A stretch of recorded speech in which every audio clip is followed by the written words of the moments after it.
Salam kerahiman. Hari ini 3 April. Kita akan baca dari 294 dan 300. Kita mulai ya.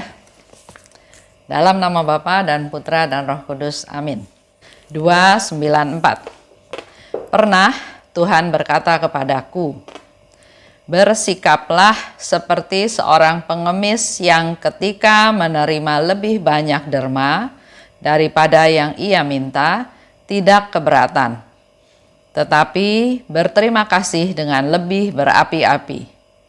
Engkau pun tidak usah berkeberatan dan berkata bahwa engkau tidak pantas menerima rahmat lebih besar ketika aku memberikannya kepadamu.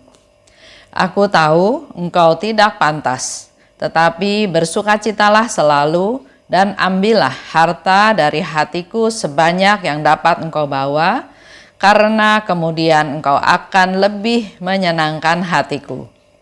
Dan aku akan menyampaikan kepadamu satu hal lagi. Ambillah rahmat-rahmat ini bukan hanya untuk dirimu sendiri, tetapi juga untuk orang-orang lain, yakni doronglah jiwa-jiwa yang berhubungan denganmu untuk mengandalkan kerahimanku yang tak terbatas. Oh, betapa aku mencintai jiwa-jiwa yang mengandalkan aku sepenuhnya. Aku melakukan segala sesuatu bagi mereka. 300. Mintalah kepada abdiku yang setia, supaya pada hari ini ia memaklumkan kerahimanku yang besar ke seluruh dunia. Barang siapa pada hari ini menghampiri sumber kehidupan ini, ia akan menerima pengampunan penuh atas dosa-dosanya dan dibebaskan dari hukuman. Umat manusia tidak akan menikmati damai sebelum berpaling dengan penuh kepercayaan kepada kerahimanku. Oh, betapa hatiku terluka karena adanya jiwa yang tidak percaya. Jiwa seperti itu mengakui bahwa aku ini kudus dan adil, tetapi tidak percaya bahwa aku adalah sang kerahiman. Ia tidak percaya akan kebaikanku. Roh-roh jahat pun memuji keadilanku, tetapi tidak percaya akan kebaikanku. Hatiku bersukacita karena dijuluki sang kerahiman. Itu yang hari ini akan kita bahas. Panjang ya, apa yang dikatakan oleh Suster Faustina, apa yang dikatakan oleh Yesus kepada Suster Faustina pada hari ini. Pertama, Yesus katakan, bersikaplah seperti seorang pengemis. Yang kalau sifatnya pengemis itu, yang sehari-hari dia kekurangan ya. Dia meminta-minta, minta sedekah, minta makan, minta uang buat untuk menunjang kehidupan dia. Yang ketika menerima lebih banyak derma daripada yang ia minta, tidak keberatan, tetapi berterima kasih dengan lebih berapi-api. Biasanya pengemis karena rata-rata yang dia terima, misalnya 1.000, 2.000 atau 5.000, tapi begitu ada yang memberi 10.000 atau memberi 50.000, pasti kaget, surprise, kok orang ini kasih banyak sekali gitu ya. Nah, Yesus katakan, mari kita seperti pengemis yang meminta, memang membutuhkan, memang berkekurangan, tapi pada waktu mendapat lebih daripada apa yang dia pikirkan, bukannya menolak. Tapi justru itu harus menjadi dia lebih berapi-api. Yesus memberikan contoh menjadi pengemis. Perlu kerendahan hati. Ada orang yang nggak punya tapi nggak berani minta. Nggak berani sodorin tangan untuk minta. Menyodorkan tangan, bukti kita kekurangan, bukti kita butuh sesuatu, bukti kerendahan hati juga. Nah, buat kita, sikap kita sebagai pengemis kepada Tuhan, kita juga harus berani meminta. Rendah hati, Kita sadar kita nggak mampu, kita sadar kita berkekurangan, maka kita minta dalam bentuk doa dengan rendah hati. Firman Tuhan ada yang katakan ya, mintalah, carilah, ketuklah. Yesus sudah mengajarkan hal tersebut, kerendahan hati kepada kita untuk mencari rahmat dari Tuhan. Jadi seperti sikap pengemis di hadapan Tuhan, Tuhan akan memberikan apa yang kita minta kalau kita mintalah, carilah, ketuklah. Jadi memang harus ada action dari kita juga, ada tindakan dari kita untuk mohon belas kasihan Tuhan. Engkau tidak usah berkeberatan dan berkata bahwa engkau tidak pantas menerima rahmat yang lebih besar ketika aku memberikannya kepadamu. Ada ya orang yang sering berkata, oh enggak, saya cuma butuhnya ini. Saya enggak butuh yang lain. Nah, contoh, sampai sekarang saya masih suka berpikir. Pernah satu kali ketemu sama anak kecil lah ya, masih kecil SD. Pakai baju seragam. Dia berjualan di lampu merah. Dia berjualan makanan. Jelas saya juga nggak tahu makanannya enak atau nggak enak, makanannya bersih atau nggak bersih, saya nggak tahu. Tapi saya tergerak, saya memberi uang, tapi saya nggak mau makanannya. Maksudnya ya biar jadi modal buat dia untuk dijual lagi ke orang lain. Karena saya pun nggak suka makanan yang dia tawarkan. Tapi dia tersinggung. Dia bilang, saya bukan pengemis. Kalau mau beli, kalau nggak mau beli, saya juga nggak mau terima uangnya. Pernah satu kali lagi waktu saya ke Flores, kita kan perjalanannya cukup panjang. Sehingga akhirnya mau nggak mau perlu pergi ke toilet. Nah, karena tidak ada tempat umum, maka mampirlah kita di salah satu rumah warga. Minta izin, mohon izin kita mau pergi ke toilet karena sudah cukup sore dan belum tahu lagi kita akan berhenti di mana. Nah, dan sekedar rasa terima kasih, ya beberapa orang yang turun itu mau memberi uang. Tapi ya kalau memberi uang ke orang tuanya, ya juga nggak pantas ya mau kasih uang berapa gitu ya. Jadi di situ dia ada anak-anaknya. Nah, kita kasih uang ke anak-anak itu ya istilahnya untuk uang jajan. Tapi ternyata mereka nggak mau. Mereka tolak. Mereka bilang, nggak mau dia. Dia nggak mau terima uang-uang seperti itu. Mereka bukan pengemis katanya gitu ya. Nah ini buat kita menjadi sesuatu yang perlu diolah lebih lanjut. Apakah kita melakukan kesalahan? Atau memang kita bertemu dengan orang-orang yang tidak bersifat seperti pengemis seperti yang Yesus minta di sini. Dan Yesus ingatkan kita, jangan tolak kalau dikasih rahmat banyak. Karena kalau engkau tolak, seolah-olah engkau telah menutup hati yang menghalangi aliran rahmat dari Tuhan. Bacaan ini saya ingat lagi cerita yang kemarin-kemarin yang tadi barusan saya ceritakan ya. Kalau anak itu menerima uang yang saya beri, dan ternyata makanan yang dia jual itu dia masih bisa jual ke orang lain, kan dia dapat lebih banyak. Begitu pula dengan yang waktu itu dalam perjalanan ke Flores. Saya nggak bilang mereka sombong, tapi mungkin ada persepsi yang salah atau ada sudut pandang yang salah. Nggak boleh minta-minta. Kalau minta-minta itu pengemis dan saya bukan pengemis. Jadi di satu pihak dia kekurangan, tapi dibantu bukannya berterima kasih, bukannya bergembira, tapi justru malah tersinggung, malah merasa terhina. Nah, di sini dikatakan kalau kita menolak rahmat, kita mungkin minta sama Tuhan, Tuhan saya minta rahmat kesabaran. Tuhan gak cuma kasih satu rahmat, kasih rahmat pengampunan, kasih rahmat kesetiaan, kasih rahmat kesabaran, kasih rahmat murah hati, kasih rahmat kepekaan, kepedulian. Jangan ditolak, terima aja. Karena kalau kita menolak, maka kita sebetulnya kita sendiri yang menutup rahmat-rahmat yang Tuhan beri. Nah, kita coba evaluasi lagi. Ada nggak sih di antara kita yang pantas menerima rahmat Tuhan? dengan segala kelalaian kita, kedosaan kita, ketidakberdayaan kita, ketidakpantasan kita, sebetulnya nggak ada satu orang juga yang layak menerima rahmat dari Tuhan. Tapi kalau Allah memberi, Dia pasti memberi dengan dasar mengasihi, bukan menghina, bukan dengan tujuan lain. Allah itu kasih, maka apa yang Dia beri pasti dasarnya karena Dia mengasihi. Padahal memang manusia nggak pantas untuk menerimanya karena dengan segala macam kelalaian dan kedosaan kita.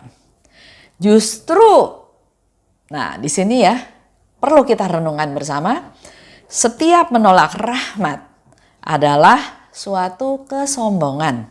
Dan kesombongan itu merintangi karya Tuhan. Tuhan mau berkarya dengan memberikan banyak rahmat pada kita.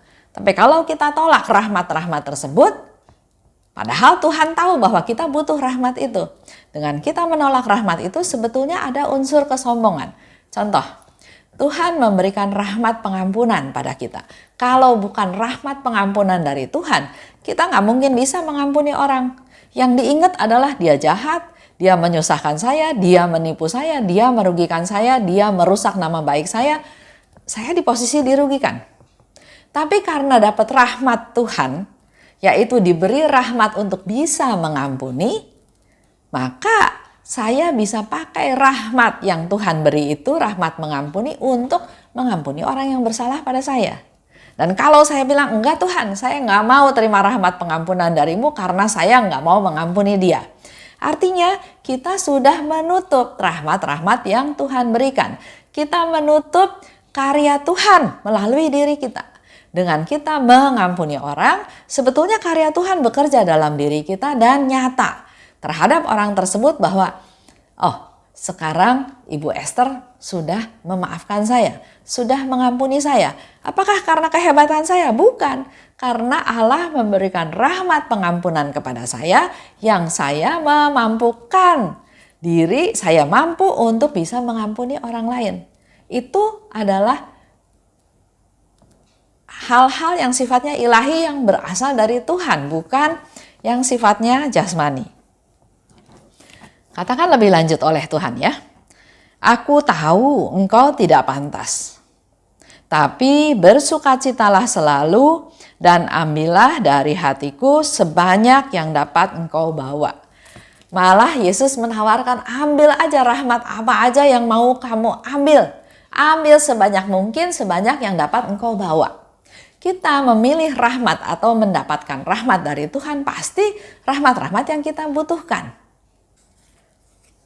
Karena kemudian engkau akan lebih menyenangkan hatiku. Nah tadi contoh mengampuni. Kalau saya menerima rahmat pengampunan dari Tuhan, saya diberi rahmat untuk mampu mengampuni, dan saya terima rahmat tersebut untuk saya berikan kepada orang-orang yang menyusahkan saya. Berarti karya Tuhan di situ terjadi dan pasti Tuhan akan lebih senang. Karena ada pengampunan, ada pemulihan, ada rekonsiliasi relasi antara saya dan orang itu. Ambil sebanyak mungkin rahmat. Maka akan makin menyenangkan hati Yesus. Itu yang Yesus katakan pada Suster Faustina. Yesus senang kalau kita mau menerima apa saja yang Tuhan berikan kepadaku. Karena Dia tahu apa yang kita butuhkan. Dan aku akan menyampaikan kepadamu satu hal lagi. Ambillah rahmat-rahmat ini bukan hanya untuk dirimu sendiri, tetapi juga untuk orang-orang lain. Nah, rahmat pengampunan, rahmat mengampuni yang saya ambil, gunanya untuk saya sendiri. Karena dengan saya bisa mengampuni orang, saya merasa lega, saya merasa tidak dendam lagi, saya tidak marah lagi, saya tidak kesel lagi, bahkan saya berdoa buat dia, saya berbahagia ya, karena relasi yang tadinya terputus mungkin menyambung kembali. Tapi di sini Yesus bilang, jangan cuma rahmat buat saya aja, tapi juga ambil rahmat-rahmat yang juga berguna untuk orang lain. Jadi fokusnya bukan hanya untuk kepentingan diri sendiri. Jadi Yesus kembali lagi, ambillah rahmat yang dibutuhkan. Mungkin kita bukan sebagai konselor ya. Tapi kalau Tuhan memberikan rahmat tersebut, kita ambil rahmat tersebut, Tuhan akan memakai kita untuk bisa menjadi advisor, bisa menjadi konselor untuk mungkin orang-orang di sekitar kita yang mengalami masalah. Engkau, Suster Faustina, jadi pengolah rahmat Tuhan dan menyalurkannya. Jadi kita bukan hanya sekedar menerima rahmat, tapi selain menerima, tapi juga sekaligus menyalurkannya. Jadi mata air yang airnya bisa disalurkan ke banyak tempat dan ke banyak orang. Dengan kita banyak menimba rahmat dari Tuhan, otomatis kita jadi punya kemampuan untuk menyalurkan rahmat-rahmat tersebut kepada sebanyak orang dan juga kemana saja. Doronglah jiwa-jiwa yang berhubungan denganmu untuk mengandalkan kerahimanku yang tak terbatas. Itu yang diminta oleh Yesus. Kita bayangkan ya, kita ada keluarga inti, ada keluarga besar, ada teman-teman, ada lingkungan, ada teman sekerja di kantor, ada teman se-RT RW, ada teman sekomunitas. Yesus katakan, doronglah jiwa-jiwa yang berhubungan denganmu, jadi yang ada kaitan dengan kita semua untuk mengandalkan kerahiman Tuhan. Artinya kita punya tugas mewartakan, menginformasikan, untuk bersaksi, mengalami kerahiman Tuhan, dan biar orang lain juga bisa merasakan kerahiman Tuhan. Oh, betapa aku mencintai jiwa-jiwa yang mengandalkan aku sepenuhnya. Yesus mencintai orang-orang yang mengandalkan Tuhan, yang percaya pada Tuhan, yang percaya penuh, yang trust pada Tuhan. Aku melakukan segala sesuatu bagi mereka. Itu yang Yesus janjikan. Kalau kita percaya 100% pada Tuhan, maka Yesus katakan, aku melakukan segala sesuatu untuk mereka. 300. Aku ingin supaya hari Minggu pertama sesudah Paskah jadi pesta kerahiman ilahi. Sebentar lagi kita akan merayakan pesta kerahiman ilahi. Sekarang kita sudah masuk ke novena kerahiman ya, yang kita mulai pada tanggal 2 April. Nanti tanggal 11 April itu pesta kerahiman ilahi. Nah, Yesus katakan, aku ingin ada pesta kerahiman ilahi. Ini menjadi satu bukti bahwa Tuhan itu baik. Paskah, Yesus bangkit. Pesta kerahiman ilahi, Yesus memberikan hadiah yang luar biasa kepada kita, yaitu indulgensi penuh. Pesta kerahiman ilahi, saya juga sering sebutkan, ini pestanya Tuhan. Tuhan yang adakan, Tuhan yang ngundang kita untuk datang kepadanya. Dia yang mengundang siapa saja yang mau hadir dalam pestanya. Untuk hadir, untuk ikut bersukacita, sebab Tuhan mau memberikan sesuatu bukan makanan, tapi yang diberikan adalah dirinya sendiri. Yesus memberikan dirinya sendiri. Sebagai rahmat kerahiman, dia menderita, dia disalib, dia wafat untuk kita semua supaya kita bisa memperoleh hidup kekal. Paskah memberikan kebangkitannya. Sedangkan pesta kerahiman, kita diberi kado kerahiman, yaitu dibebaskan dari segala dosa dan hukuman, yang kita tahu indulgensi penuh. Untuk menerima indulgensi penuh memang ada syaratnya. Kita sebelumnya menerima sakramen tobat, kita menerima komuni pada pesta kerahiman ilahi, kita juga berdoa wujud Bapa Paus, dan satu lagi jangan lupa kita melakukan perbuatan belas kasih.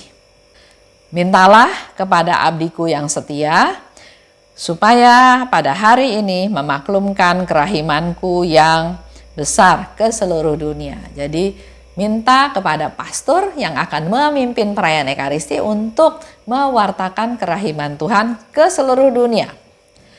Barang siapa pada hari ini menghampiri sumber kehidupan ini, ia akan menerima pengampunan penuh atas dosa-dosanya dan dibebaskan dari hukuman. Itu yang tadi saya sebut indulgensi penuh. Umat manusia tidak akan menikmati damai sebelum berpaling dengan penuh kepercayaan kepada kerahimanku. Itu jelas Yesus katakan. Betapa hatiku terluka Karena adanya jiwa yang nggak mau percaya. Nggak percaya bahwa Tuhan itu Maha Rahim. Kalau nggak percaya, maka kita jadi ragu-ragu kan? Nah, setiap rahmat bukan diterima, kalau Tuhan kasih rahmat bukan diterima karena kita ragu-ragu ya, kita nggak percaya sama Tuhan, jadi rahmat apapun yang Tuhan beri, kita ragu-ragu. Ini rahmat atau ini ujian, ini rahmat atau ini jebakan karena ketidakpercayaan dari kita. Jadi yang dilakukan bukan terima rahmat tapi cari tahu, ini rahmat atau ini ujian. Inilah yang menyebabkan banyak jiwa kehilangan banyak rahmat. Jiwa seperti itu mengakui bahwa aku ini kudus dan adil, tapi tidak percaya bahwa aku adalah Sang Kerahiman. Kalau kita percaya pada Tuhan, maka andalkan Tuhan, berserah pada Tuhan. Taati firman-firman-Nya. Percaya bahwa Tuhan itu baik, percaya akan kebaikan Tuhan.